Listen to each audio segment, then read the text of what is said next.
Thank you. Is it this one? Yes, it's this one, isn't it? Thank you so much. I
know.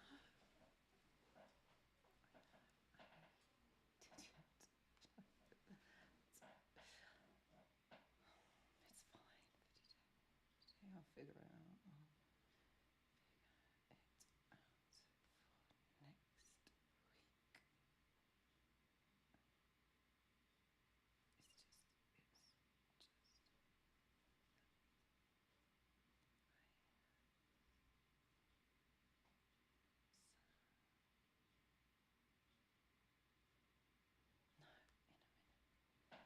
minute.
Hey everyone, hello and welcome to the live. It has been a while, hasn't it? Can everyone hear me all right? If you can, give me a like.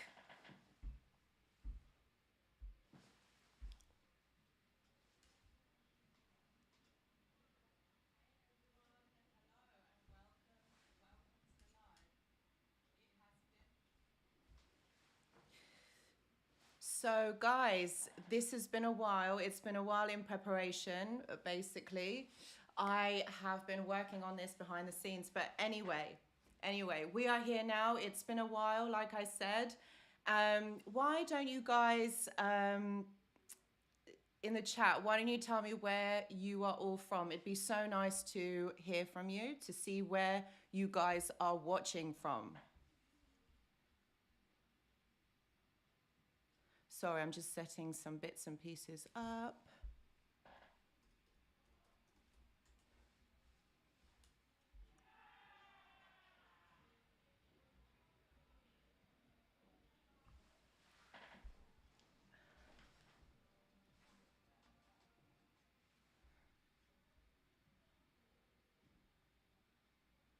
Right, here we go.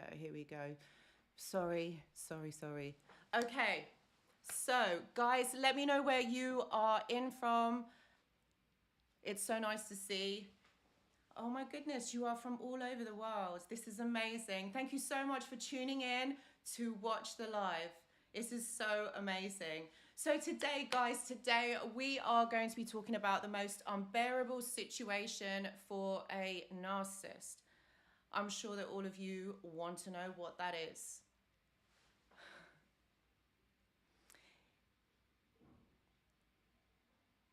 If you are liking this, please press the like button. It really helps to get the video out there for more people to watch. And you know as well as I do, this really helps so many other people, on their healing journey. I know that over the last few weeks, there's been a lot of you that have joined actually over onto the channel. And it's so nice to meet new people and to have new people on the channel. So, okay, guys. So we're going to be talking about the most unbearable thing for a narcissist. And I'm sure you guys already know what that is because you've probably all done it. I'm just reading the comments. So what I'm going to do, basically, I'll talk a little bit about it, but mainly this is really about you guys. This is about you. I want to answer your questions if you have any. I know that a lot of you have actually emailed and requested that I do these lives to help you guys, to answer questions. But this is, thank you, Laurie. Thank you so much. This is literally just one of many. I really want to be doing lives going forward every week. So yeah, I'm just getting warmed up, guys. Do you know what? I haven't done a live for so many years. I don't know. Do you guys remember a few years ago when I used to go live every week? And yeah, it's just been such a while since I've done that. Anyway, the most unbearable situation for a narcissist. Okay. Do you know what they really hate? They really hate the fact that you get better. Actually, that basically you heal. They hate that, all right? And they can't deal with it. And do you know why that is? It's because you become stronger, because you see through the lie. Can you imagine, right? Can you imagine being someone who is jealous of a lot of people? Someone who wishes that their life was different, and you try and make someone fall in love with you simply because you know that you can't be yourself. Right? Can you imagine doing that? I can't, because it's just the most weirdest thing, and probably for you guys as well. But, you know, then suddenly that person, you treat that person really bad, and then suddenly that person heals, moves on. And then what? You're like, oh my God, I can't lie to that person. I can't do these things to people. And that's what they hate. They hate the fact that they can't do that anymore, because they can't trick people into loving them, into believing their lies. And it really is, you know, the illusion. It is really like the trick, because that's what they do. That's how they get people to love them, to like them. You know, this all stems from childhood. Okay, this all stems from childhood. So, like, I always talk about this in the videos. Okay, you know, they can't be themselves. Their parents always put them down. There's always so much unhappiness. The child grows up thinking that they are worthless, and their parents reinforce that. All right, can you imagine living like that? And, you know, they think that they can't be themselves, that they're not good enough. And so the child grows up thinking this, you know, and can you imagine living like that? Can you imagine having a life like that? And so that never gets changed. That doesn't get corrected. So as this narcissistic child goes into adulthood, that's how they think. That's how they behave. And that's exactly how, you know, that's what they do to you. They pretend to be someone that you think you want them to be. Does that make sense? They want you, okay, they want you to fall in love with them. They want you to accept them. And it's not like we're awful people that we don't, because they lie to us. They pretend to be somebody else. And that's the sad bit of it, is that they actually can't be themselves. Like, who are they? Like, who are you? We don't even know who they are, because they're not who they say they are. And that's why, my friends, that's why, you know, they mirror back to us ourselves. That's what they do. Sean says, really, they need help. They do. They do need help. But the thing is, you can't help them. You know, you can't help them. I can't help them. Even though, you know, I've studied psychology for many years, like, I can't help them. It's because their barriers are up so high. They're not going to let anyone go through that. Do you know why? Because they don't see that there is anything wrong with them. That's why. That's why they don't want to let anybody in. You see, they have this big exterior, and they always pretend that they're okay. They always pretend that they are doing just fine. That's where they get this grandiose, you know, this ego. That's where it is. But underneath all of that, it's very, very fragile. It doesn't exist. And so it's a pretense. It's another part of the illusion. Okay. So that's what's happening. And so, like, can you imagine this narcissistic person who doesn't think that there's anything wrong with them, or doesn't want to admit to themselves that there's anything wrong with them? They don't want to be vulnerable. They don't want to show emotions, because if they show emotions, that shows weakness.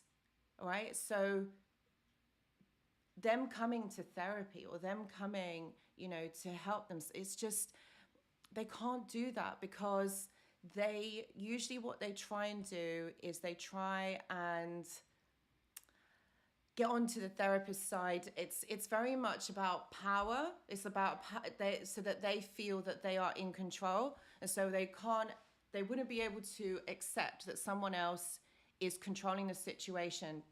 Not that in a therapeutic situation there is control. It's not about that, but the narcissist will perceive that it is control, so they'll try and be dominant, you know, like in that situation. So you can't really have like a therapeutic alliance with this person. Like, you can't do any meaningful work. I know that a lot of my friends have worked quite a bit with in the prison service, and so obviously they've come across that kind of personality type, but they've done a lot of dialectical behavioral therapy. But again, it doesn't work. Like, it doesn't make lasting difference. I think once you are a narcissist, you're a narcissist for the rest of your life. And unfortunately, there is no way that you can fix that. There's no way that you can change it. It's really sad. It's really sad because these people are traumatized as well. But you see, all of us go through trauma in our childhood. All of us don't have this perfect childhood. No one does. It doesn't exist nowadays. You know, I don't know, maybe 50 years ago or 100 years ago it did. But nowadays, everybody is traumatized. Everyone has a really tough upbringing. But it's up to the person how they perceive it. Do they have resilience? Do they have a good foundation? Are they able to perceive, you know, things in their environment? You know, what about their emotional intelligence? You know, like all of these things matter, you know, when you are trying to get through trauma. And I know that a lot of you guys have, and this is amazing. Even Caitlin says, can you help with PTSD? Any advice? Absolutely, of course I will. Hit the like button. It will really help get the reach of this video out there. So if you're liking this, please comment, please like, and it would be really good to hear from you. Okay, so can you help with PTSD? PTSD, post-traumatic stress disorder. This is something that is commonly felt after narcissistic relationships. You get flashbacks, you might even get hallucinations. It keeps you stuck in that moment. So you're reliving the trauma over and over. First of all, I want to say I'm sorry that you're going through this, but there is a way out of it. So what's happened here is that your nervous system has been overworked. It has been overwhelmed and it is strained. So the best way to try and get over that is basically go out into nature. Honestly, that will really help. And if you can walk barefoot on the ground, that will really help, because the earth emits these negative ions. I think that's how you call them. And if you walk on them, we kind of need that, because it's very alkaline based ions. It really helps. Or hug a tree. I do this. I do hug trees. Yes, I know I'm a weirdo. Anyway, yes, so go out into nature. Listen to the sounds. Listen to, like, for example, if you're near the sea or if you're by a forest, just listen to the sounds. This white noise, this is very healing. This is really relaxing, actually, for the nervous system. Also, food is very important. I know that when you're really traumatized or when you're anxious, you can't eat. It's very difficult. But try and perhaps maybe juices, water is really good, that sort of thing. That really helps. And also, I think what else would be really good is to surround yourself with people that you trust, people that you love and love you, and that are not going to trigger you into, like, I don't know, justifying yourself or over explaining the situation. Because I think that's really, really important as well, to be around people that really love you and respect you. Okay. And also PTSD. So sometimes in the night you might find it really difficult to sleep. There's also like a sleep routine or a ritual that would really help. If you can't sleep, then don't get frustrated just because, you know, you really want to get back to sleep. Like, I would say maybe journal at those times, listen to some really calming music. Music is amazing. Like, that's really helps me as well when I can't sleep, because sometimes I can't sleep. I'll get up really early and I just listen to music. And actually rain, the sound of rain and thunder really relaxes me. So I listen to that and that helps me to get back to sleep. Dana says, what about CPTSD? It's the same principle, Dana.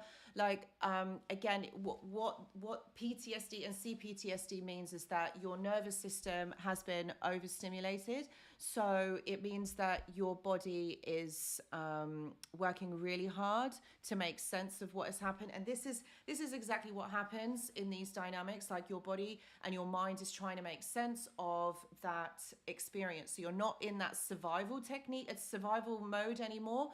You've got because you've got away from the danger, your body and your mind, you basically feel safe. So your body processes and your mind processes what has happened. And so that's why the CPTSD happens, is because you're not in the trauma anymore, but you're reliving the trauma because you're trying to make sense of it. And that's why basically you experience this. But what it is that you need calm.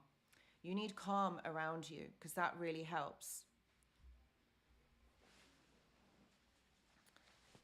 Thank you so much. I'm really glad that I am also able to interact with you guys. It's so wonderful. I've been meaning to do this for a really, really long time. Do people recover from this narcissistic abuse? Sean, 100%, 100% they do. Yes, and you will recover. It is a journey and it is a process. It takes time. How much time really depends on the person. But it's not like years and years and years. It's, you've got to be consistent. Okay, I think that's what the main thing is that you have to be consistent and believe in yourself. Okay, you've got to think of it like this. Okay, you've got out of this really toxic relationship, all right, from this really toxic situation. Someone who ultimately, if you'd stayed with them, they would have, caused lasting damage, if not, I don't know, like death. This is what would happen, all right? And you got out of that because you knew that it was wrong for you. So you did the best that you can and you got out. Like that is the main thing. You got away from that situation. And so now what you got to do is you've got to help fix yourself or put yourself back together. You've got to keep fighting for yourself. What, you're going to let this person, rule the rest of your life? Like you're going to let them decide what happens next?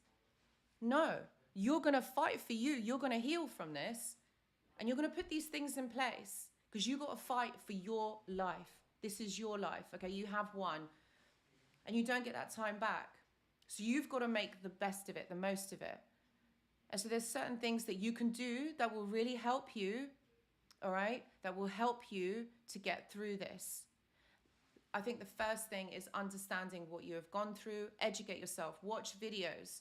There's so much out there on YouTube. Obviously, watch my videos. But there's obviously other people there as well that talk about narcissistic abuse. Educate yourself, okay? And I would really suggest that talking about it, maybe if you get yourself a counselor or a therapist, someone that understands, because I know that a lot of you have actually said to me that you've gone to therapy and this therapist doesn't understand. You need to get someone who understands what narcissistic abuse is, because so many times the person ends up educating the therapist about what's happened, and that's no good because that is re-triggering. So don't do that. And I think also there's so many other alternative therapies that would really help, like, oh my gosh, acupuncture really helps. That's really good. Like even massage, because trauma gets stuck in our body, and what it does do is it just remains there. So you need to get it moving. You need to keep moving with trauma. Get yourselves to the gym. That really helps as well. I love the gym. It really helps me and I really enjoy that. So maybe that could be something that really helps you. And food, eat a lot of alkaline-based foods because that really helps to restore our nervous systems. When we are in high levels of stress, our body produces, cortisol, which is acid-based, and adrenaline also is acid-based. So if your body is flooded with like acid, then again the body gets sick. So alkaline foods, like that's green foods, vegetables, like lean protein, that sort of thing, that will also really help. And also I think that understanding your emotions will really help going forward, especially like with triggers. So if you understand your triggers, I will go into triggers in a bit, but if you understand your triggers, then you're going to know how to help yourself. You're going to know that actually this is something that if someone presses your buttons, you're going to know how to respond and not react to this situation. Because toxic people, let me tell you, like you guys know, they love pressing buttons and they want to get a reaction from you. That's what they do. Because when you are then weaker and you're not in control of your emotions, that's when they strike. Okay, that's when they get you. So it's all about response, responding in a way that feels right and authentic to you. Kim Gordon says, absolutely, it's boundaries. And it is. When you are in control of your emotions, all right, you can respond to this situation that is right for you. So I hope that these tips help. If they do, please give the video a like if you have just joined.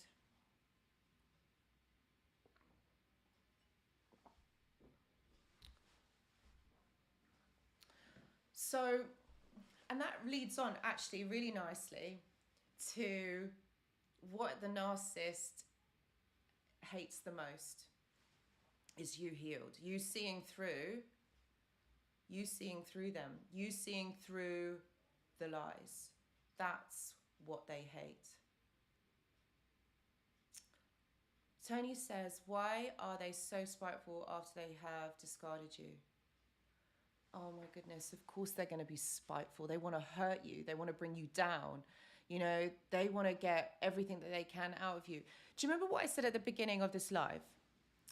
Do you know when you are someone, okay, who sees someone else doing better than you, you become jealous. You want to bring them down.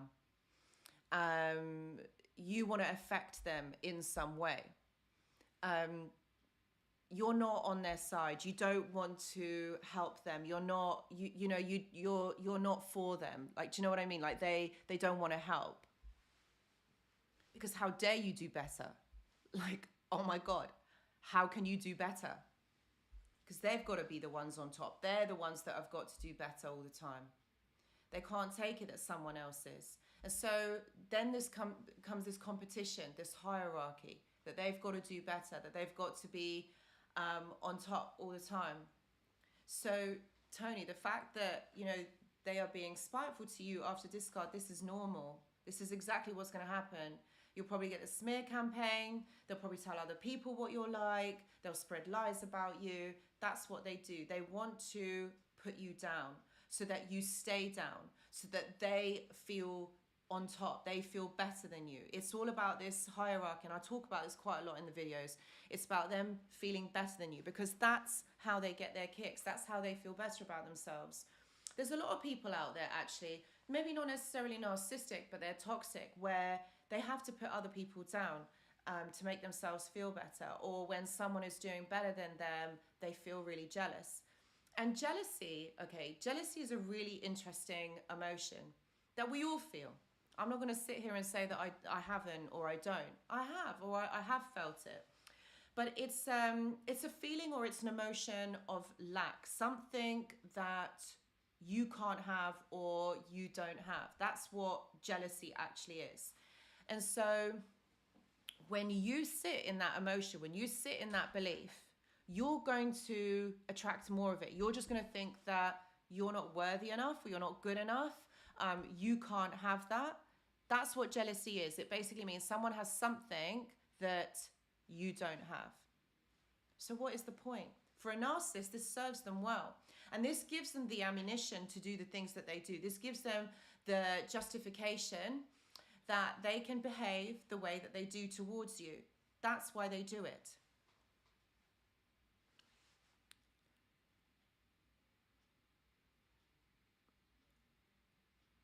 How should you respond to a smear campaign? Just ignore it. Silver Arrow, yeah, I definitely would say that I think the best thing for you to do for a smear campaign is to ignore it. Because if you engage in it, like if you try and counteract it, they're going to know that it's getting to you. So they're just going to do more of it. They're going to know that it has affected you in some way. And they are going to try and affect you. Okay, so if you do nothing, okay, that's your response. If you do nothing, then it's going to show to them that it's not affecting you, that it isn't getting to you. And isn't that better? Isn't that better? That silence no response. The silence is more powerful than words. For a narcissist, definitely. So ignore it, silver arrow, ignore it. Do not, don't try and counteract it. Don't try and show or try and prove yourself, because that's what they're trying to do. And I know it's so difficult because they're saying all these lies about you to other people. And, you know, that's what I mean. Like, if you're not saying anything, they're not going to know. They're not going to know whether it's affecting you or not. And so even if they're saying the lies, you don't need to justify yourself. Why should you be justifying yourself to other people?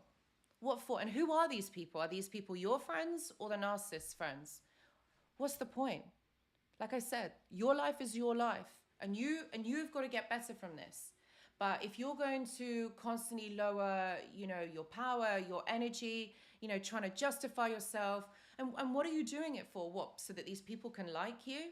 So what? If they like you, they'll believe in you, and they'll be on your side, and they're not going to listen to what the narcissist says about you. So think about it. Like, think about, is it worth your while? Is it worth your energy to try and counteract this smear campaign? Let them get on with it. So what? Just let them do what they're doing. So ignore. Narcissists hate to be ignored. This is what really, really irritates them, because they can't then, you know, they read you, all right? They read your facial expression, they read your body language, and they are hypersensitive to this. They do this because that's how they get the information on you. That's how they know how to work you out. They will know what your triggers are, because they might say something and then you're going to react to it in a certain way. And they then know that gets that reaction. So if it gets a positive reaction, they know how to elevate your mood. And also they'll know if it's a negative reaction, they'll know how to get you. So this is why I'm saying it's really important for you to be aware of your triggers and be able to control your emotions, so that you're in control, not somebody else trying to kind of navigate you. That's wrong. You know, you need to be strong in yourself and understand yourself, understand you. If you need time to work that out, then take that time, you know, and do things that will help you. Because you only get one chance at this. You only get one chance to, you know, in this life. And if you don't get it right, like, the next person's going to come along and they're going to work you out like that. And what, you're going to let them? You're going to let someone else do that?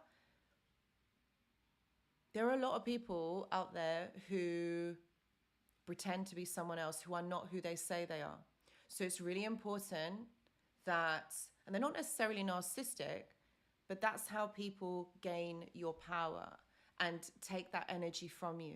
So it's really important that you are aware, you know, of your emotions, of your triggers, and how you respond to certain things. Remember, it's also the language that you use. It's always how you communicate. So all of these things, this is what a narcissist will pick up on, and they will use this against you. It's really sad.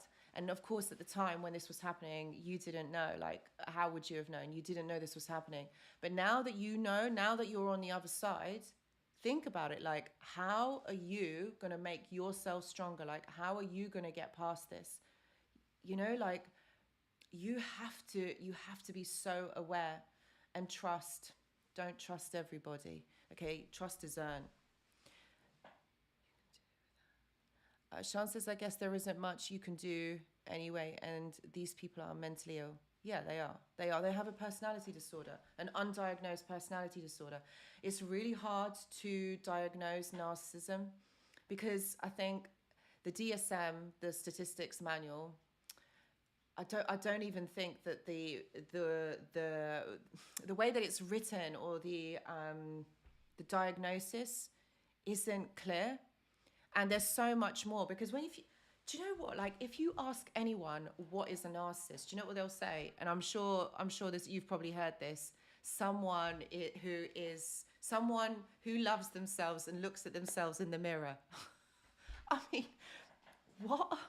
Like, that's not what a narcissist is. It's part of it, but like, someone who looks at themselves in the mirror, I mean, really, it's more than that, isn't it, guys? Like it's so much more.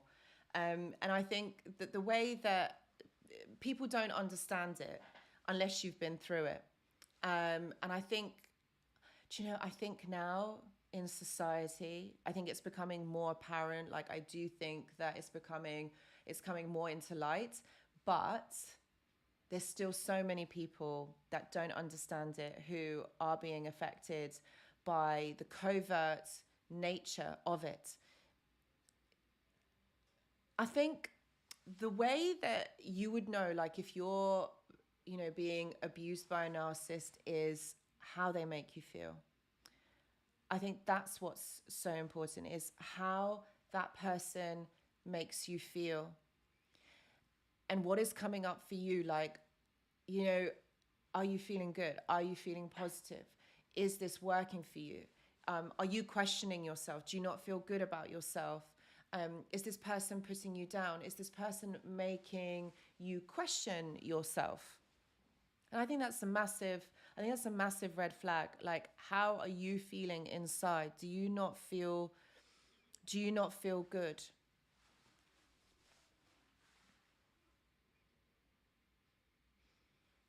So it's really about checking in with yourself, like really understanding you and also being aware of these things. Because if you're disconnected from yourself, how are you going to know how to feel? And I know trauma does this. Trauma, depression, anxiety does this. You feel disconnected. You don't feel like you can, you can read yourself, like you don't know yourself. This is why I'm saying you need to take time for yourself to work this out. You need to take time for yourself to be with your spouse, spend some time with yourself. I think a lot of people, what they do is they end up turning to drugs, to alcohol to escape the pain, maybe like other addictions such as gambling.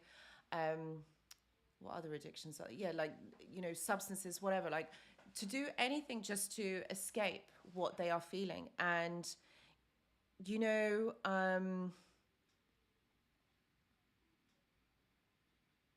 okay, sorry, I was just reading the comments. I hope you can all hear me. People do this because they want to escape pain. Pain is something that we don't want to sit in. Pain is something that we don't want to feel because it's uncomfortable, isn't it? It's uncomfortable. Nobody wants to feel pain. We all want to have the easy way out, or we all want to feel good. But we've got to sit in that pain sometimes to understand ourselves. We've got to connect to ourselves. What is that pain trying to communicate to us? What is it saying? Like, where is it? Where is this pain? Where is this coming from? And that is what is important. Is sitting in that pain, understanding yourself.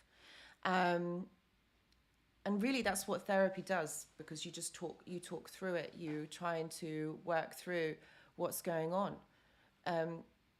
But there isn't any other way around it. You have to go through it. And that's just it, my friends. It's really hard. Like, it's really crap, I know. Like, of course you don't want to feel like this. Of course you don't want to go through this. Of course you want to feel better. And yes, okay, it's probably taking a long time for you to get through this. But honestly, the only way to get past it is you have to go through it. And that, my friends, is the sad truth of it. But when you do get to the other side, it's amazing. You'll never look at your life the same way that you have done. And in some way, maybe you had needed to go through this to become who you are. Turn pain into power. That's what it's about. You turn pain into power. You don't go down. You don't go down. Like I said, you're going to let this person like decide what happens next. You're going to give that right to that person. No, this is about you. This is about how you come back, how you become stronger. This is what narcissistic people hate. This is what people hate because you are doing well. And haven't you noticed, like, when you do well, for those of you who are on the other side, people don't like it. They can't stand that you are doing better than someone else. But you've done the work. You were brave enough to do the work. And it's not been easy. It's been really, really difficult. Of course it has. But you have dared to venture into that. That's what's important. People don't. Like I said, people just turn to various substances to get through the pain. And that is what people do, because it's easier to dissociate from the pain or not go through it than to actually work through it.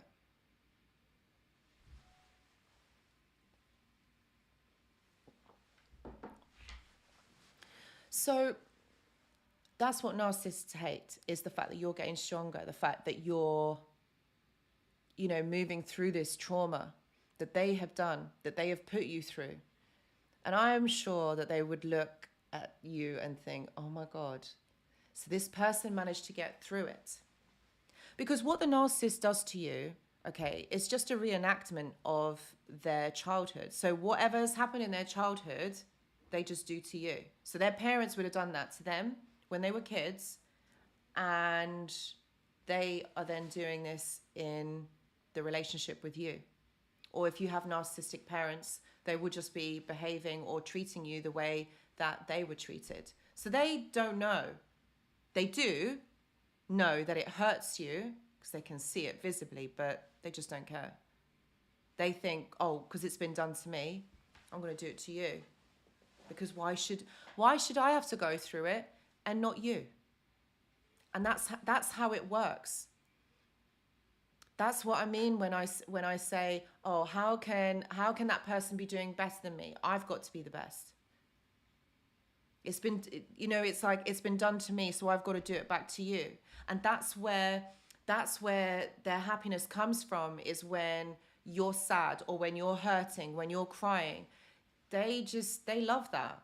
That's, it obviously it depends from person to person, but they love the fact that it's hurting you.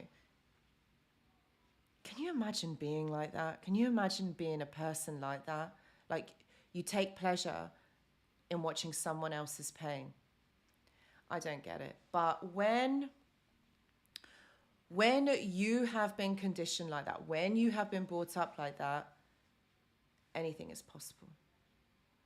Because you sit in that hate for that person.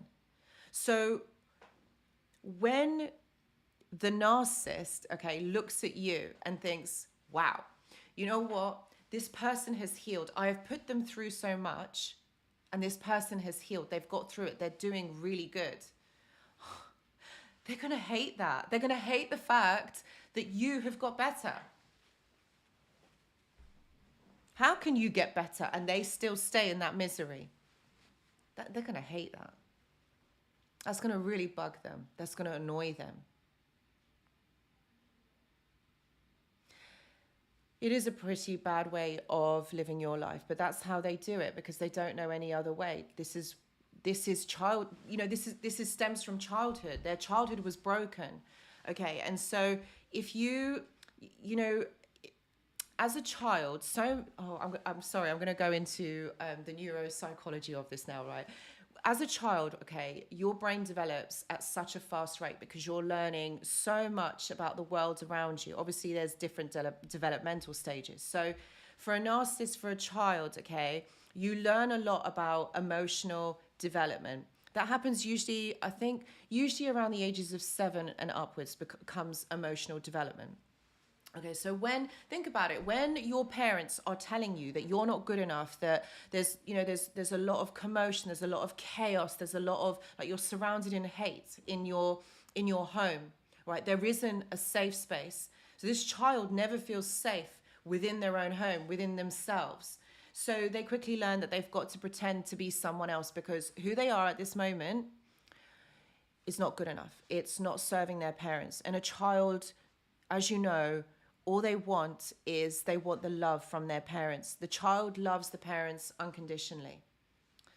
So at the time, okay, the child, you know, is at that developmental stage. And so what happens is when there are breaks in the development, these breaks within the neural pathways within our brain, they're like blocks.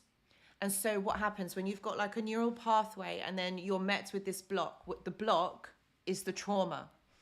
Okay, the neural pathway can't get through, so the synapse can't communicate to one another. So this block presents a delay. So trauma presents a delay, which is why these narcissistic children or children from narcissistic parents, not all of them, but most of them, have developmental issues, emotional developmental issues, which is why when you communicate with them, when you're in relationships with them, they are really emotionally immature. That's what happens. Not all of them, not everyone, because you can be raised by narcissistic parents and not be a narcissist, be a real empath. So this is all about choices. At the end of the day, this is all about choices, and this is all about resilience and how you perceive the world around you. So not every child that is raised by a narcissist will become a narcissist. And I don't know the statistics either, but yeah, it's just, I don't know whether it's 50 or 50 or 60, 40, I don't know. But I know that not all children that are raised, not all children become narcissistic when they're raised by narcissistic parents. So this is why they are emotionally underdeveloped. That's why that happens. It's because the brain doesn't develop correctly, and especially the emotional part of it, it's delayed, basically, which is why adds to another reason why they behave the way that they do, why they're not able to self-soothe, why they have to take pleasure from other people's pains. Okay. Addie Red says, does a narcissist always have the grass is greener syndrome mindset? I would say yes, 80% yes. Okay, so I'll explain that. Okay, they always think, or they're always wanting, this is about supply. They're always wanting supply. And by supply, I mean people. By people, I mean attention. And validation, emotional validation from other people. Yeah, they want that all the time. Like one person is not enough. They need it more and more and more. That's their addiction. It's very weird. I don't know about you guys. Like, why would you want so much attention? But that's what they want. Because if we're going to go back to childhood again, they didn't get it from their parents. So they're going to want more and more of it. This is a deep core wound of theirs. This is where the trauma stems from. The fact that they didn't get the love that they wanted from their parents. So it's not that they want the love from you. They just want attention. They just want someone to tell them that they're amazing. They just want someone to accept them. That's all it is. And so the grass is greener. Like they've got you. Okay, you're in this relationship with this person, and you're giving your everything, and it's not enough. It never will be enough. That's the issue. This is why they have interpersonal relationship problems, because they can't connect, and it all stems back to connection. They cannot connect to themselves. So if they can't connect to themselves and understand themselves, how are they going to connect to you? How are they going to connect to anybody out there? It doesn't happen. So the trauma disconnects you. This is what I mean. Like when they're children, it's the trauma layered on top of another. And that's why they've got this grass is greener syndrome, because they always think, oh, do you know what? I'll get with somebody else and they won't know anything about me. When you get into a new relationship, it feels amazing. It just feels so good. Like it's that feeling. And they are always seeking that. They're always seeking that. That's the validation, isn't it? Because when you get into like a new relationship, or when you meet someone new, it always feels amazing, because you're like, oh, they really like me. Oh, they're like, you know, it's that validation. And the narcissist is no different. That's what they're searching. They definitely want that. So if they get that from a lot of people, then amazing. You know, they're really happy. Doesn't matter about you, because you don't matter. You're not important in all of this. So, you know, the more the better for them. Okay, they've always got other people on the side. This is why they always cheat, because they love having loads of people. This is why it's not the sex part of it, it's the attention part of it. That's what it is. It's the chase. They're predatory in nature. So the fact that they can chase, they're going to love that. They're going to so want that.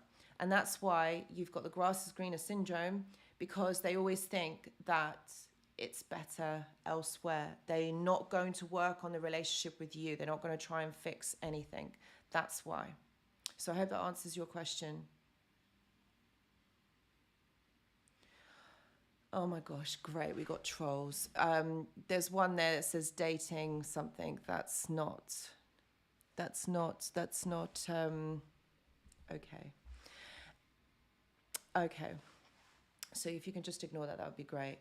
So, yes, I think that that is what narcissists really hate. The fact that you figure out and you don't provide any more supply to them anymore, because they want you. You know the last video that I done about different types of supply. It doesn't matter whether, you know, you gave like really good supply, whether you were there the longest. It doesn't matter. They just don't care. It's not important to them. Supply is supply. They don't care.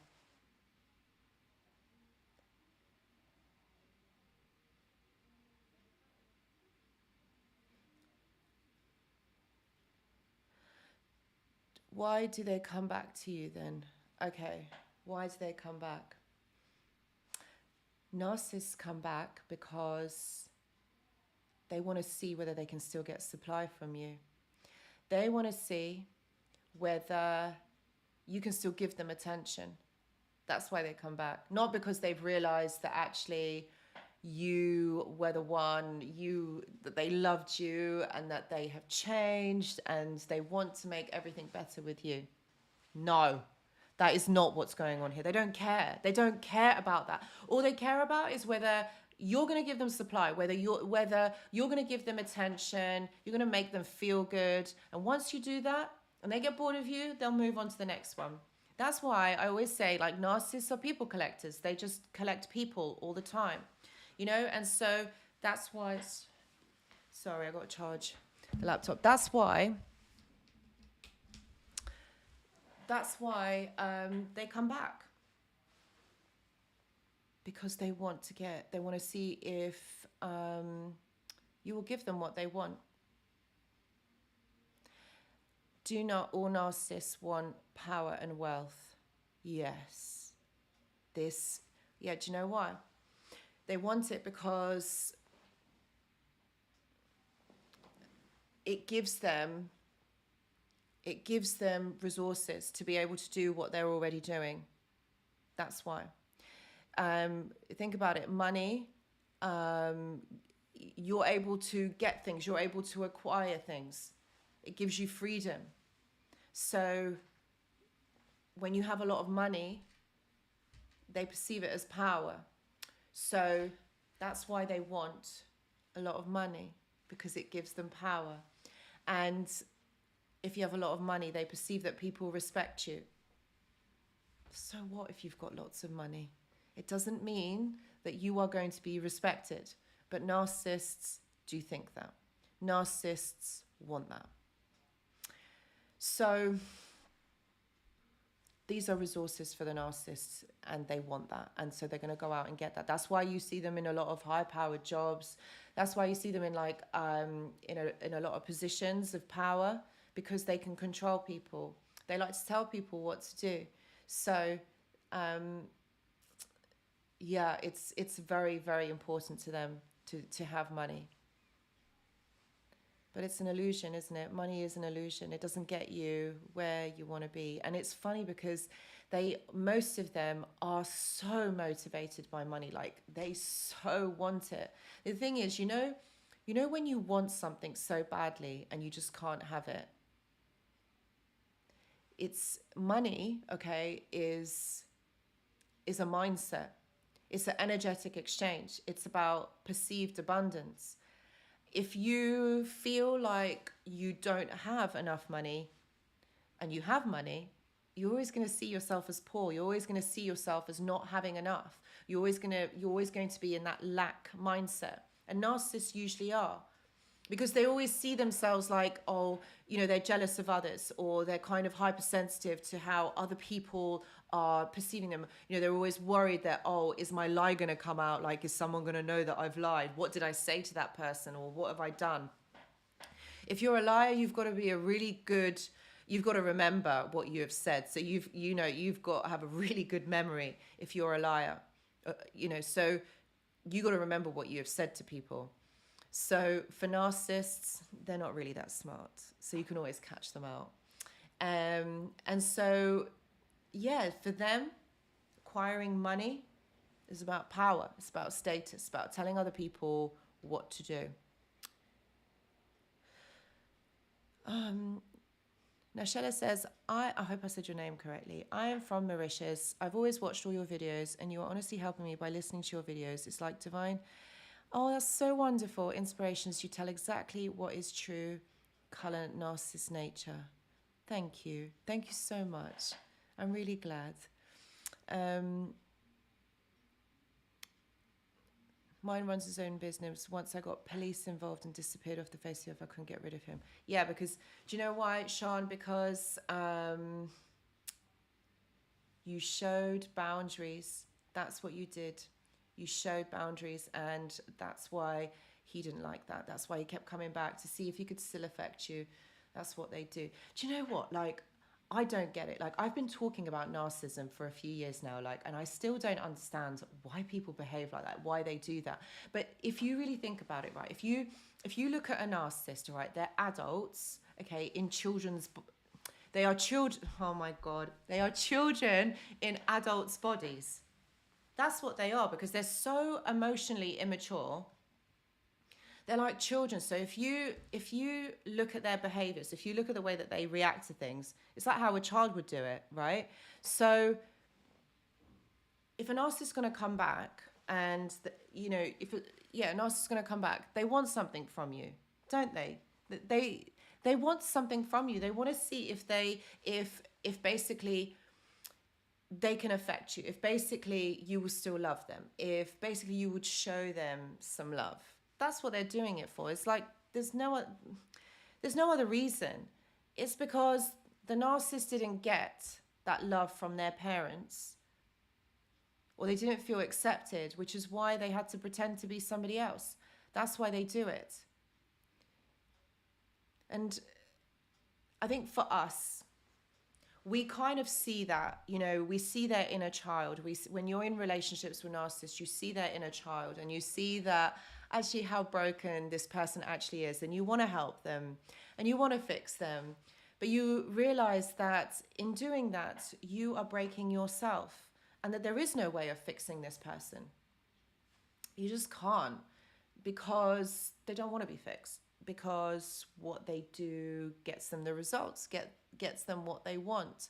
And so I think that's why therapy won't help. They don't want to see it any other way. They just want to see it their way. And that's why having more and more of something just feeds that negative ego. That's why they do it. And to me, I don't know. I like I said, I've been talking about this for so many years, and I still don't get it. I still don't understand it. But it is what it is. And they're like basically their children. And it's really weird, because when you look at that person, they're an adult, but they're actually a child. And I think that's where it becomes quite difficult for a lot of us to understand. And also the fact that they are not who they say they were, because they were completely different at the beginning of the relationship, or when you first met them. They were completely different people, and they've changed.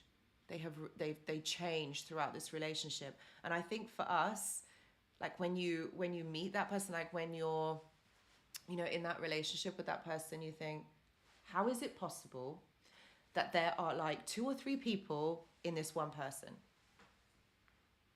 And it's the most weirdest thing. You know what, guys? I used to work in a low secure mental health hospital, and I worked a lot with people who had schizophrenia and personality disorders. And I remember I was given, because we had to work in different sections. So I worked quite a lot with people with schizophrenia. I enjoyed that. I enjoyed doing some real kind of meaningful work. But then we had to do like kind of like a swap round. And so I worked with people with personality disorders like borderlines, emotionally unstable. And I've got to say that they were the most difficult people to actually work with, to actually develop or have any sustainable change. People with personality disorders aren't interested in getting better. What they want to do is they want to wallow in their sadness. They want to experience their sadness. They're not interested in getting better. Although they are really unwell, but they're not interested in getting better. They're not interested in helping themselves.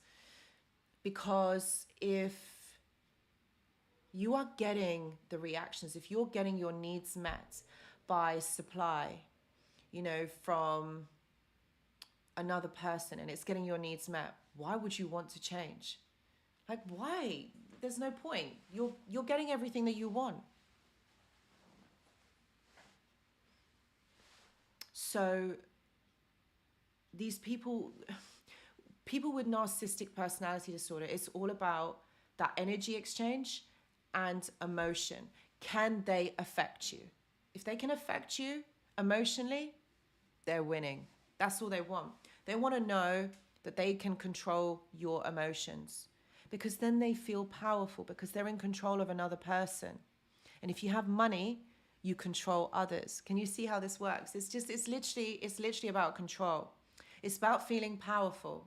It's about feeling better than everybody else, because it justifies them. As children, they didn't get that. Their parents were doing that. Their parents were taking up that space. They were powerful. They wanted to feel important and special. So the child never got a look in. So all the narcissist is doing the same thing that they had done to them. Or they're just watching how their parents had treated them. And basically, that's what they're doing. They're reenacting it. So power for them is something that makes them feel important. And they try and take that from you. They try and make you feel as though you are not worthy, that you are insignificant. So you got to do the reverse. You can't sit there and believe that. You've got to do the opposite, because you are actually important. You are worthy. You are seen. If you're not going to do this for yourself, if you're not going to see yourself, be your own best friend, look after yourself, no one's going to do that for you. It's your job. This is why you've come onto this earth. It's to look after yourself. Your happiness, you know what? Your happiness is your responsibility. Nobody else's. No one's here to make you happy. You've got to do this yourself, which is so important, that you have to have that connection with yourself. Because if you don't have connection with you, with your own self, how are you going to know yourself? How are you going to know what you like? What's your favorite food? What's your favorite color? What do you like doing? And until you're connecting to yourself, you're not going to know any of that. Would you be comfortable, going on a date with yourself, taking yourself out for dinner, going to the cinema maybe? That's what's important, is what makes you happy. This is your life, your responsibility. And if you're going to sit there, worrying, thinking about the narcissist, why did they leave? Why did this happen? What's the point? You're wasting your time, because the narcissist's never going to tell you why they have left. They don't care. They've moved on. They've got someone else. They got someone else because they don't want to sit in the pain.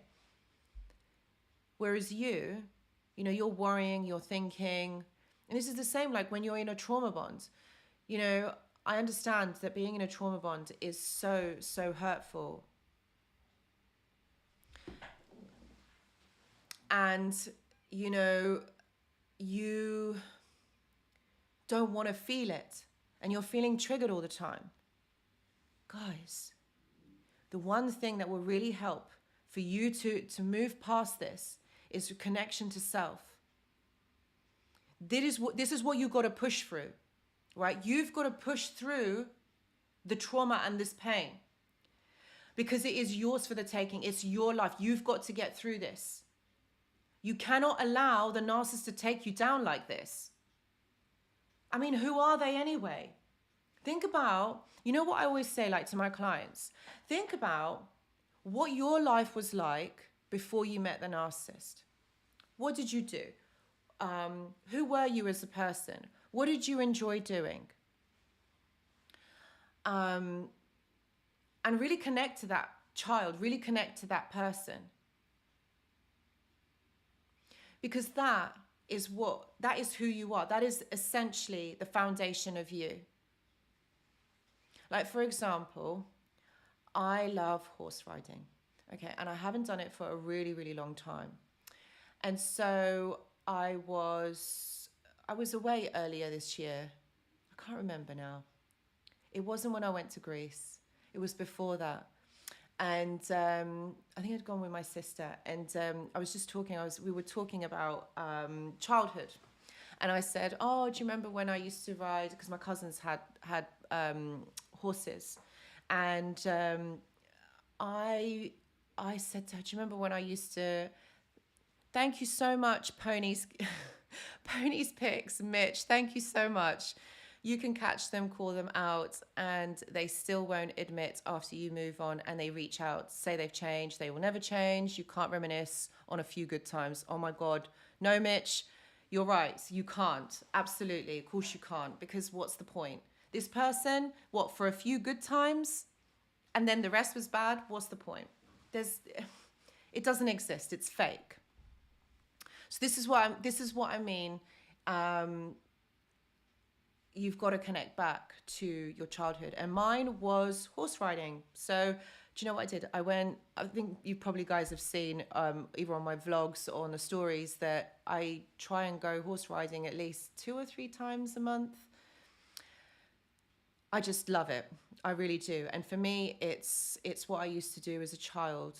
I loved it. One thing that I don't get much time to do is paint pictures. I used to love painting, but I just don't get the time to do it. So that's something that maybe I need to make more time doing. But for me, like horse riding or painting, I don't know, like it really makes me happy. It really helps me to be creative. I'm quite a creative person, and I have to have freedom. I can't be caged. And so for a lot of you who are empaths as well, like having that creative expression, connecting to actually your inner self, your child state, like your inner child, really, really helps. Music also does that for me as well. So I love listening to music. I listen to all sorts of music. I don't have like a specific taste, but that's another way of helping me to get back into happy states. It helps me to change my mood, that sort of thing. And these are the things that you should be doing. These are the things that, you know, you should do that make you happy. Like I do that because that makes me happy. And if I don't do that, I feel sad. And what's the point? I don't want to feel sad. I want to be able to, you know, do my job, like do YouTube, see my friends, go out and be happy. Like, what is the point of having a sad life? Like, why am I here? And you guys are the same. Like, you know, what is it about you? What do you like doing? How can you make your life good for you? You know, you probably look at other people or, you know, and think, oh, wow, I wish I could do that. Like, You can do anything that you want to, but you have to connect back to yourself, okay, and really understand who you are and what it is that you want from your life. And it's never too late. Doesn't matter if you're 20, you're 30, 40, 50, 70. It doesn't matter. It's never too late. It is important that you discover that. It's important that you do that for yourself. And that's what narcissists will hate, is the fact that you're doing stuff that you love. And they will look upon this with jealousy. They'll be so jealous of you. And I know that you're not doing it because you want to make them jealous. Of course you don't care. Why should we care about what they think? You're doing this for you. And that's what I mean. Don't spend time dwelling thinking, oh, why did they leave? But if I did this, then this would have happened. If I did that, then maybe that would have happened. So what? Listen, you know, if this person really loved you and respected you, you wouldn't be in this situation, and you wouldn't be here. You wouldn't be on my live. Like, you would have been having the time of your life with this person. But they just simply don't care. They don't care about you because they don't care about themselves. And so they're never going to be that person that they were at the beginning of the relationship. Like, it doesn't happen. It's not. It's just fake. It's a lie. And going forward, when you meet people, you need to take time to get to know that person, because that person will reveal themselves in time. Narcissists love to push for like fast relationships, like everything's got to be done within like the first week. Maybe not the first week, all right, but the first month. So they're going to, you know, move in, get married. And it's like, oh, this is amazing. You know, and probably at the time, like, you know, if you've never been in a narcissistic relationship, like someone does that to you, you think, oh, this is so wonderful. They really like me. It's a red flag, guys. Like, honestly, it might not even be in a relationship setting. Like, it might be friends. Like, friends do things like that. You know, friends might want to push, you know, for you meeting their needs. But what about you? It has to be 50-50. Not 60-40, not 80-20, but 50-50. That's how it should be. And when that balance is altered, you know, then you need to take a long, hard look. Are you doing more for that person than they are for you? Thank you, Daniel Sykes. Thank you so much. Daniel says, don't ever let a narcissist change who you are. God didn't make a mistake when he created you. Be strong. Oh my gosh, Daniel, those are beautiful words. Beautiful. And he's right. You are so right. You must never, ever let a narcissist change who you are. Because you know what? You are perfect. You are perfect, beautiful, worthy, the way that you are. All right? And you've got to let your energy, you've got to let that light that you already have shine. Okay, because that is you. And if you see your worth, if you see how good enough you are, that energy is going to emanate out there. That energy is what others are going to see, what others are going to pick up on. If you are in an anxious state, you might feel depressed. Think about what's going to happen then. Because maybe you're overthinking something, or maybe, you know, you're worrying about, you know, the narcissist. Why did they leave? Why couldn't they stay with me? Why didn't they love me? You know, all of these things that make you anxious, they don't make you feel good. You're not going to sleep properly. You're not going to eat properly. And think about how rotten you're going to feel. And then this is going to impair the way that you see the world around you. This is going to impact the way that you interact with others, the way that you maybe respond to certain situations. What kind of a life is that? You don't feel good. You feel awful. And you can't be yourself. So start believing in yourself. Start believing in the magic of you and how special you actually are. It's like what Daniel said, God didn't make a mistake in creating you. Absolutely, he didn't.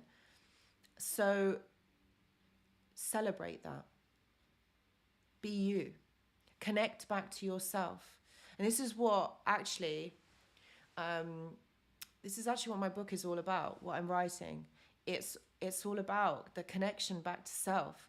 Like, actually, you don't need anything for that. You just need to start. You just need to work on you. You just need to be your best friend and take time to rediscover who you are, connect to your inner child. That's what's so important. Ponies Picks, Mitch, thank you very much. Mitch says, absolutely right about their childhood, but when this happens, work on yourself, get a revenge body. Yes, yes, yes. Mitch, you're 100% right. Yes, get a revenge body. Do better at work. Don't care about them. But most importantly, take your time to move on. Love you. Yes, yes, absolutely. You do you. You do what you need to do to make you feel good. Because 100%, this person, all right, this narcissist, all right, they don't care about you. They didn't care about you from the beginning, because you know what they cared about? They cared about that their own needs were met. That's what they cared about. So why should you care about them? If someone can't give you that respect and that love that you deserve, why are you going to spend time worrying about this person? You've got to protect your peace. You've got to protect yourself. This is your time. This is your life. This person doesn't deserve you. Listen, if you've done everything that you could, which I'm sure that all of you did, to make this relationship work, you probably met them like 70, 80% of the way, and they still couldn't accept it. They still couldn't accept your love and who you are and see you for who you are. What is the point? What's the point? You are spending your precious life on a person that doesn't deserve this. It doesn't matter that they have moved on and they're not doing better than you. Promise, they're not. It just looks like it, but they're not. Because I know that a lot of you have always asked me that, like previously, like, are they doing better because they've got new supply? No, they don't care. Supply is supply. If they can get what they need, get their needs met, then that's what they do. So this person doesn't care about you. You have got to care about yourself and make sure that you are looking after yourself. And it is about self-respect, and it is about, as Mitch says, getting that revenge body. That's what's so important, is you feeling good. It's not even just about, having a revenge body, but it's just about feeling good from the inside. That is what's going to help you move past this, help you to elevate your energy, help you to get to the other side. Because healing is so possible, and it is a journey. And you will discover so much about yourself on this journey, all right? Like things that you never thought were possible, but they are. Actually, life is so magical. Honestly, it is. I've seen it. It really is. Life can be so amazing and so unexpected. But you've got to start believing in yourself. You've got to start believing in that. And when you do, it will all come to you. You know, life works on this energetic exchange. And when you understand that, then you know that you can create the life that you have always wanted, the life that you want, the life that you have dreamed, the life that you deserve. You stand in your own power. You stand in your own truth. And that's what's important. You have to connect back to yourself, believe in you, believe in your own life, believe that you are worth standing up for, you are worth the fight. And when you do, that's when things change, because the way that you think about yourself changes. Ponies Picks, thank you so much. Mitch, thank you. Especially when they have new supply. Once you revamp yourself, do better, and not even a new girlfriend, stroke boyfriend, but being able to show them what they lost is the best. They'll keep resupplying and you'll be happy. Mitch, you're right. You're absolutely right. They do. You have to revamp yourself. You have to be the best version of yourself. Like Why not? Because you feel good at that point. And it's not about moving on and getting another person. It's not about that. Because the new person isn't going to make you feel good. It's not going to help you move on. I think I had this in a stories, I think on Instagram or something, and I think someone asked me the same thing, like, oh, would it help me to move past a trauma bond if I get with someone new?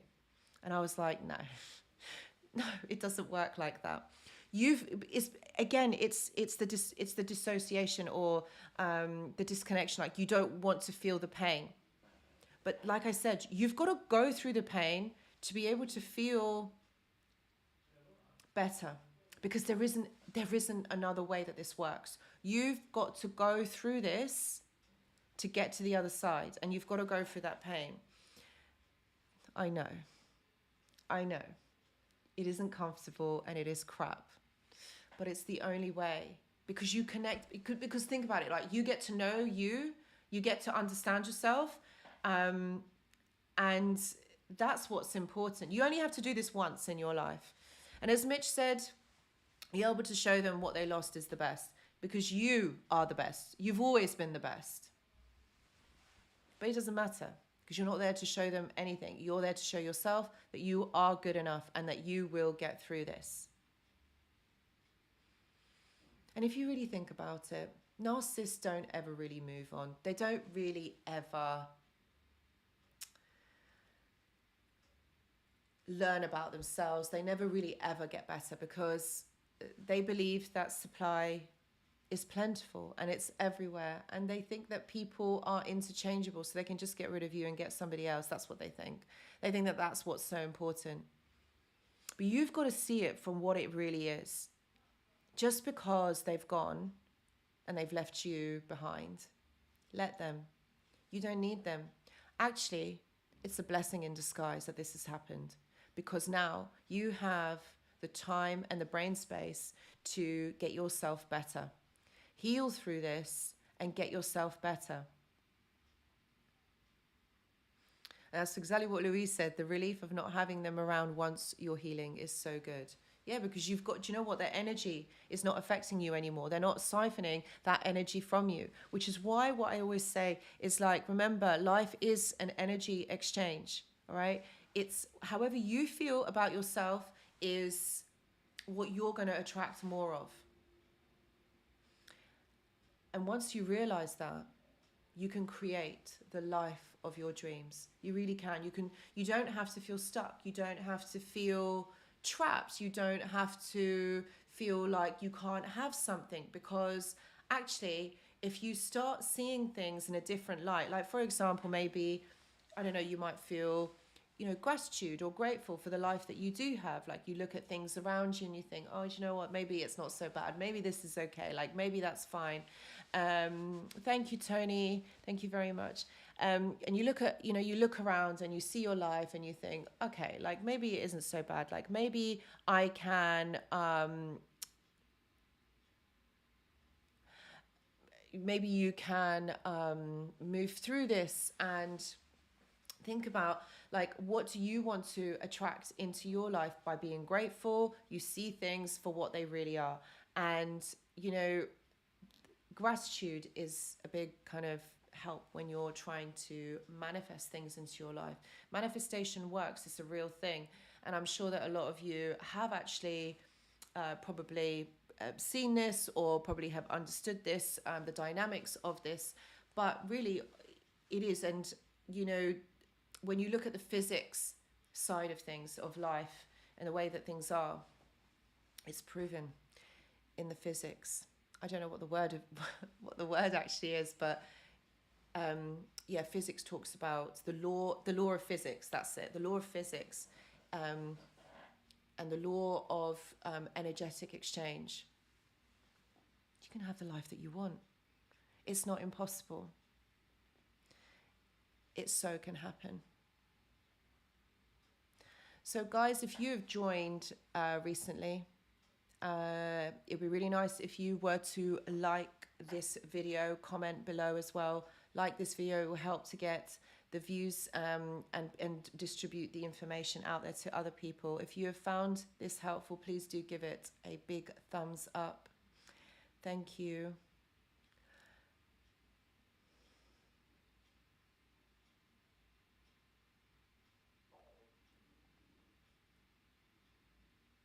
Laurie says, you have so much insight in this subject, and that's why you have helped me so very much. Laurie, I'm so glad that I have, and I'm so pleased. I really am. It's so good. Yeah, thank you. So yes, how will you start your life? What changes are you going to make today? What are you going to change in your life to make your life better for you? It's got to start somewhere. Like, it's okay, you know, like listening to this, writing things down maybe, but you know what? You got to start it. You've got to do something about it. And even if you feel like you can't, or maybe you're thinking, no, maybe tomorrow, you got to do something about it. You got to start somewhere, even if it is small. Does that mean maybe going for a walk? Go for a walk. Take your pets out for a walk. I know my Alfie loves walks.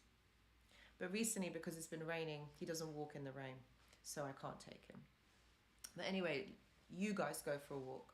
You go to the woods. Go by the sea. Like, relax your nervous system or your adrenal systems, which are fatigued.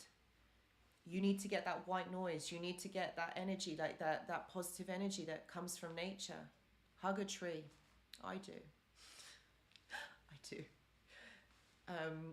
Or, you know, just look at the birds, look at the trees, just like really listen to the wind in the trees. That really helps to calm you, calm your nervous system down, because that's what it is. That's the most important thing. Journaling is another thing. Journaling really helps to connect back to yourself, because what you're doing is you're having a conversation with yourself. Do you know what else might be really helpful? Is if you wrote a letter. If you wrote a letter to yourself, all the things that you have wanted to say to yourself, or maybe all the things that you have wanted to hear someone say to you, write yourself a letter. Don't have to send it. You can keep it, or you can burn it. But sometimes I find this really helpful for some of my clients. I always say, like, you know, when someone is struggling and there's so much that they want to say and they hold it in, and there's so much like pent up kind of emotion because they can't release it. And I think the best thing to do is if you write a letter, and don't you dare send it. Don't send the letter. If you're doing this, like if you're writing this for, I don't know, the narcissist, and they've not allowed you to talk or anything like that, do not send the letter. It won't do any good. You've got to burn it. But at least what this does is it helps you to process emotions, helps you to get everything that's out of your head onto paper. And this is why, do you know, this is why I say like journaling is really good to do that, because the worst thing is if it's stuck in your head and it's going round and round and round, and all you can think about is this. Sometimes if you don't like writing, you know, why don't you voice record it on your phone, for example? Just voice record it, and this really helps to release it. So this is another thing that I say to my clients that will really, really help. Yes, Louise, grounding is good. Grounding is really, really important. There's so many meditations actually on YouTube, and if you're someone that suffers from anxiety, then grounding would be really good as well, because you know your emotions are always elevated and you just cannot feel relaxed when you're in anxiety. So grounding will really help, because that helps to kind of lower like calm the nervous system, which is overstimulated again, you know, within anxiety. That also helps. Meditation helps. Sometimes if you're too over triggered or it's too much, meditation won't work. So that's why I say like music is really good. Music will really help to get you out of that moment, stop you from like ruminating and overthinking. Sometimes like, yeah, music really, really helps. Go for a walk. You just basically like changing your surroundings, that can really help as well when you're feeling really anxious. So these are the things that you should really should be thinking about, or really you should be doing for yourself. This is what's going to help elevate you. Ponies, Pix, Mitch, thank you again. Thank you very much. This will make you sleep better at night. What are the numbers? 80% plus. The news supply knew about you, knew they were sleeping with you together. What does that say about that person? Laugh. Yeah, they probably did. And you're right, Mitch. They probably did know about you. Like, you probably had an inkling about them. It's really hard. Like, if you're in a relationship with someone, it's really hard to cheat and get away with it, because the truth always comes out. And the narcissist, well, they're not clever, are they? They're really not clever. They don't even remember the lie that they told the week before. So they always get caught out, and they always tell on themselves. So you're absolutely right. You know, doing this for yourself will help you sleep better at night, because the energy and everything that you're doing is for you. You're doing it for yourself. And you're important, because you have to stick up for yourself. You have to make yourself a priority. So it's important that you stop thinking about them, stop worrying about them, stop thinking, what if? Sometimes when you are out of this relationship and it's like many months, maybe even years down the line, you might dream of them. They might affect your dreams. And this is a phenomenon that actually I was talking about with my client not so long ago. And she said to me, oh my God, Anushka, I keep having dreams about him. What does this mean? So I said to her, like, actually, you know, when you dream about someone, they are affecting your subconscious. They are penetrating that energy field of yours, and they are affecting you. Like, you're thinking about them, or they are enabling you to think about them, not in your conscious, not in your wake state, but they are pulling on that energetic cord, which means that they're trying to re-engage. And it could be that, it could also be something that may have triggered you, you know, earlier on in the day, or maybe something that you probably weren't aware of. And it basically, like made you think about them or dream about them. Dreams about people like that who have been quite abusive in your life, previously in your life, I would say that there is always a message that needs to be kind of untangled in it, but the actual dream itself doesn't mean that it's going to come true. It's very rare that it does. It just means that perhaps maybe they are trying to get in contact with you on a subconscious level, on a dream state kind of level. Just, it's good maybe, you know, to write this down, or maybe just to write the dream down and try and see if there's any themes in it that maybe that would really help you. So this is a phenomenon, like I've heard of this, and I've read about this actually, that actually when you're, you know, people that you haven't seen for quite some time in your life, you end up dreaming about them or thinking about them.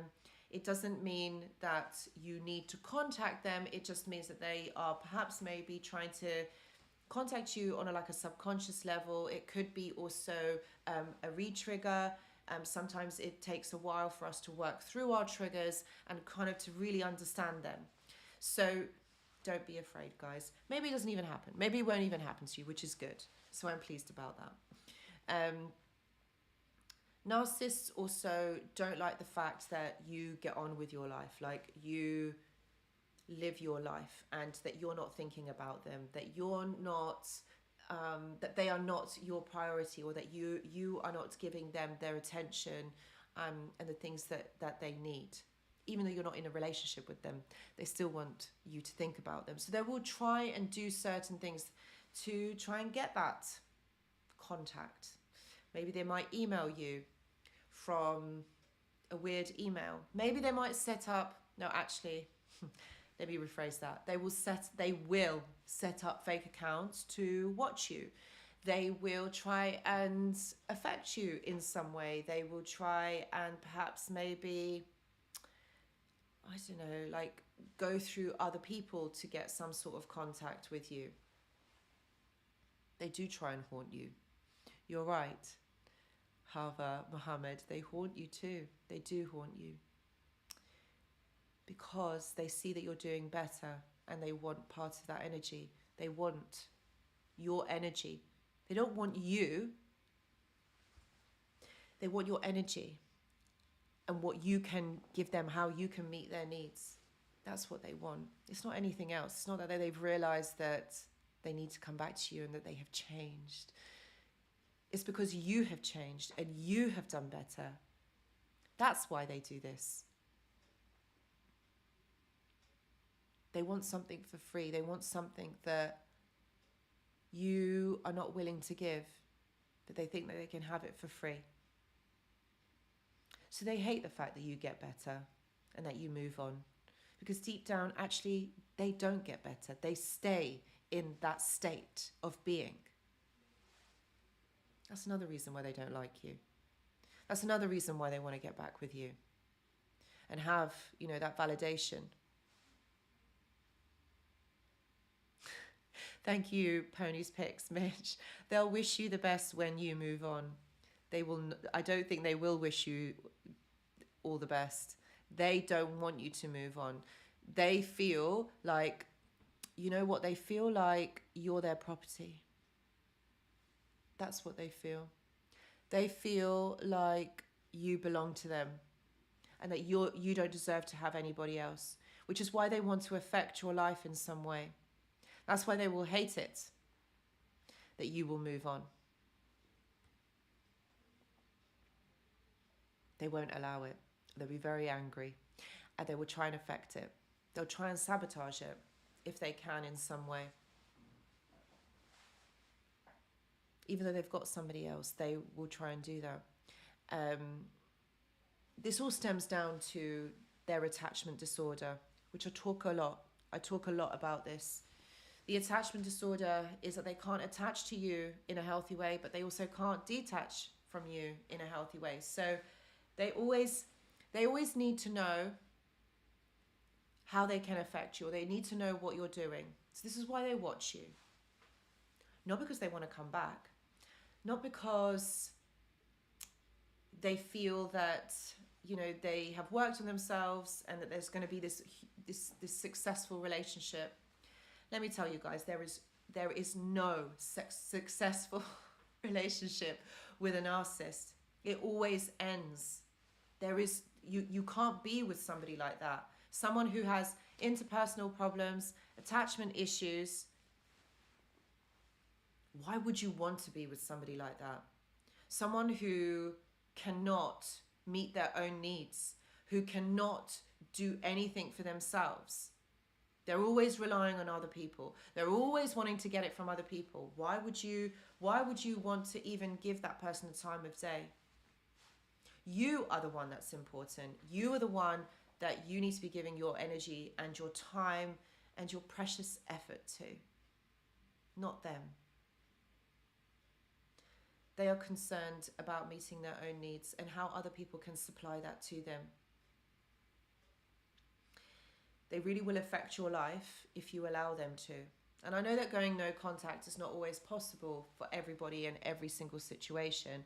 Like I know, like if you have children or if you have assets with somebody like that, then it's really quite difficult. But what I would say to you is that you need to put boundaries in place. You need to put protection for yourself in place, because if you're not going to protect yourself, no one is going to do that for you. It's like what I said, if you're not going to give yourself that time and that energy, who's going to do it for you? This is up to you to do that. It's up to you to be able to create that for you.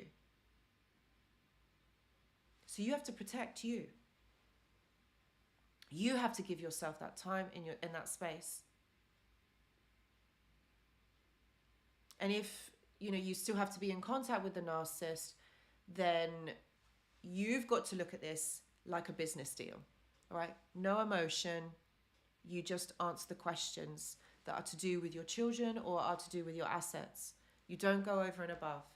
Like, for example, they'll ask how you are. You just say, yeah, I'm good. And that's it, right? You don't need to elaborate and say, oh, I've not been sleeping. I've been really worried, blah, blah, blah. You just give the one word answer. This is a business deal. This is a business transaction at the end of the day. They're trying to get that information out of you. That's the supply I'm talking about. That's the information that they want, so that they can then later use it against you. And if you don't give it to them, then they're not going to know.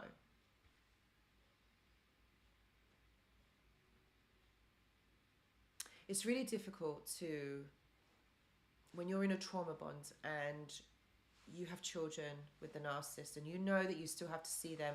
You know that at some point you have to still contact them.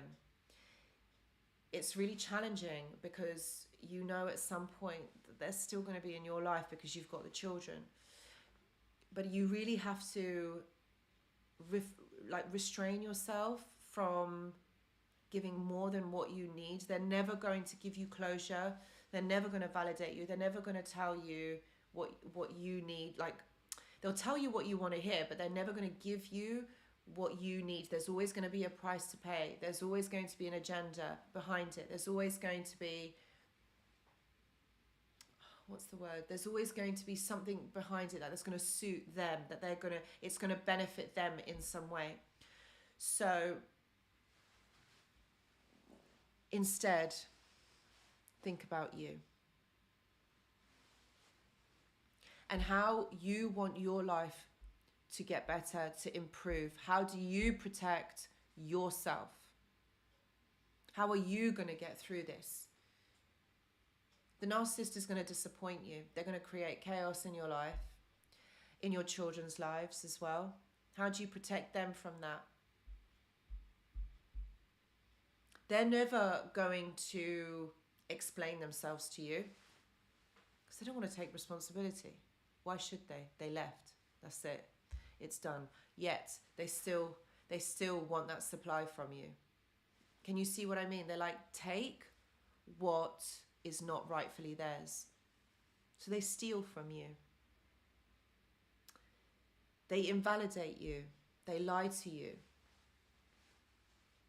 Do not give them any more time, any more energy than you need to. So guys, I'm going to be wrapping this up pretty soon. If you have any questions that you would like to ask me, please do put it in the chat.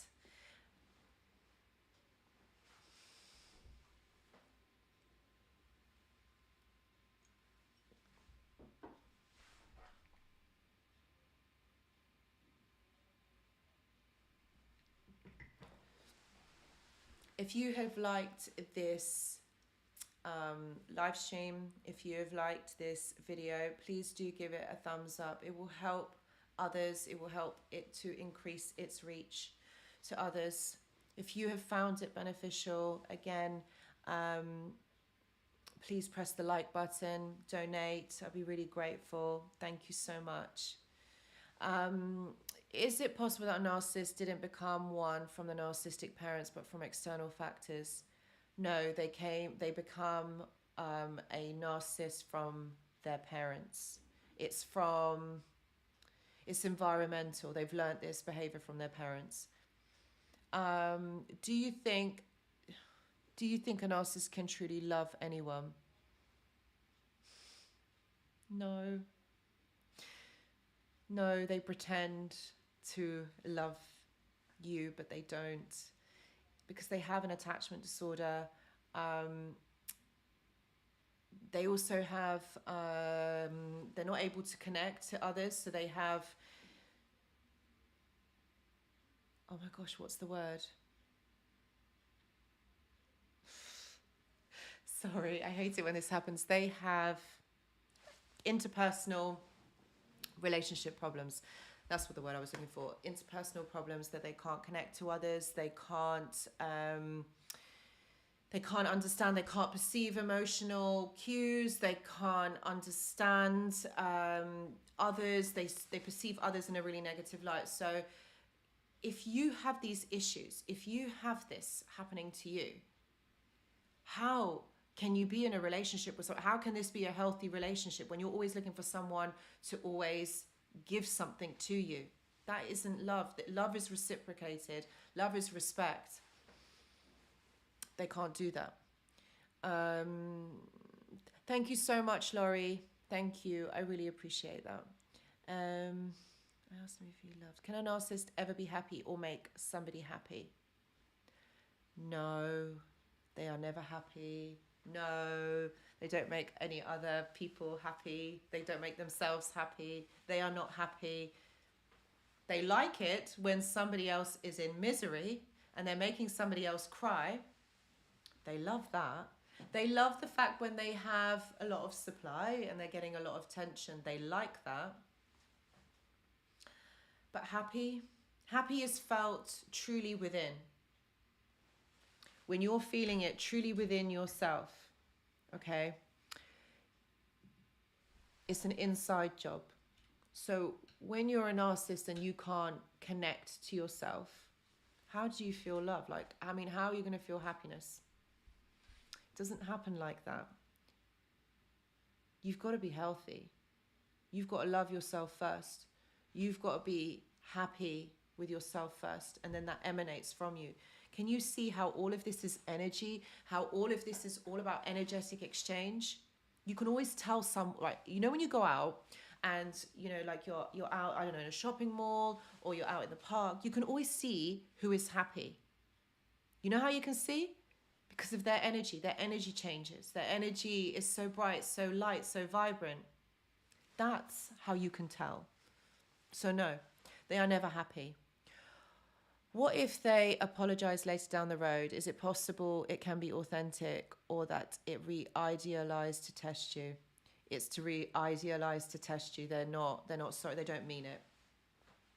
If they've walked away, right, think about it this way, right? So if they've walked away and they've never given you an explanation, how can you be sorry? How is it that they've left you in this situation, in this position in your life, never explained anything? How can they be sorry? It's not true. Can you explain their need to transfer their negative emotions onto their supply? Okay, so I explain it really quickly. So they don't transfer, they take from you, they take the goodness from you, and then they emanate this negative emotion, this negative energy, because they need what you have got. So if you think about it, like you're a light bulb, they need the light, they need the energy for them to feel good, because they are a mess. They are an emotional mess. They feel so bad. They are not happy within themselves. So when they find someone like you, who is happy-go-lucky, like you're enjoying your life, you're doing good, and then they take that from you because they can't get it, they can't produce it or give it to themselves. So that's when that transfer happens. They need to get rid of that negativity because they make you feel bad. Because when they make you feel bad, they feel better. And that's how that exchange goes. Can two narcissists be happy together? They can for a little bit of time, yes. But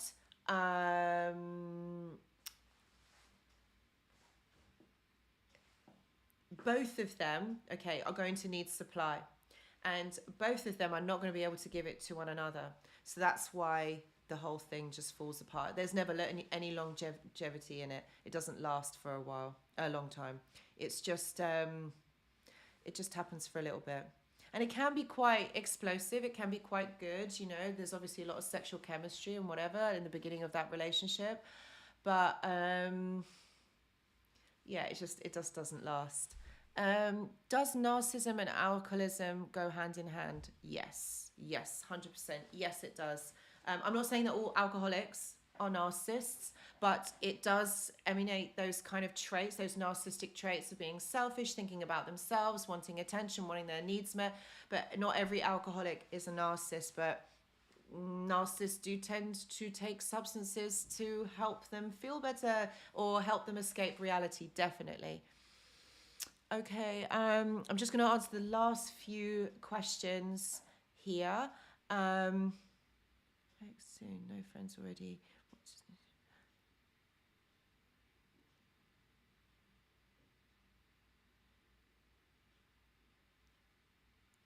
That's right. The only thing that you can do is leave and save yourself, because that is the most important. And I really hope that from this live, you do take that message that actually you need to think about, concentrate on yourself. You know, you can't save that person.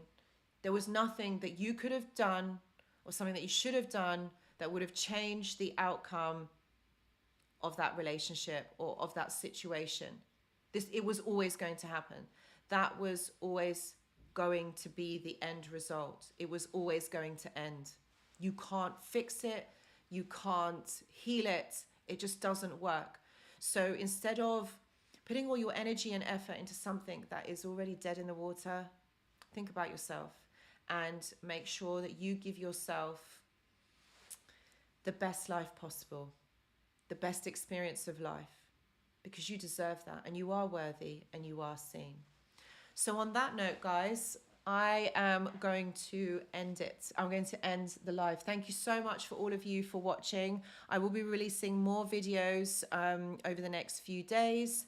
If you have watched this live, please do like, and if you'd like to leave a small donation, I'd be very, very grateful. I will be back most probably next week. I don't know what day, but please do check my stories or the posts. Please join me over on TikTok or Instagram, because I do post there daily. I do post obviously on YouTube daily, but you get more of an insight into, you know, my personal life, you know, over on Instagram and TikTok. You know, obviously I post the short videos.